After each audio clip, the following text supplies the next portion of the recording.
कहाँ जा रही हो? अब ऑफिस जा रही हूँ, इंपॉर्टेंट मीटिंग है आज। ऑफिस जा रही हो या फिर अपने आशिक से मिलने जा रही हो?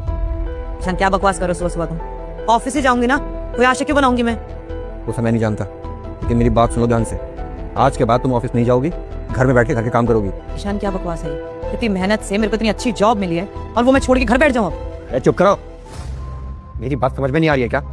मैंने कहा ना बाहर नहीं जाना मतलब नहीं जाना। चुपचाप से घर में बैठो और घर के काम देखो। ईशान शाम में बात।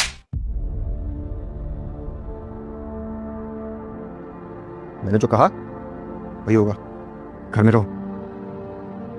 मैं श्राप देती हूँ तेरी माँ मर जाएगी अगर लाइक सब्सक्राइब नहीं किया तो जय काली। बना लो तुम्हारे लिए खाना। इतने सालों बाद पहली बार हाथ उठाया इन्होंने, वो भी सिर्फ इसलिए क्योंकि मैं ऑफिस जा रही थी। देखो बेटा, ये ना तुम्हारे घर का मामला है, हम लोगों को बीच में क्यों ला रही हो? आपस में बैठ के सॉल्व करो ना अपनी प्रॉब्लम्स को। मम्मी क्या बोल रहे हो आप? हाथ उठाया उन्होंने मेरे पे, कुछ नहीं बोलोगे आप लोग? और बेटा हम क्या बोले, ये तुम लोगों का पर्सनल मैटर है, तुम खुद ही सॉल्व करो ना।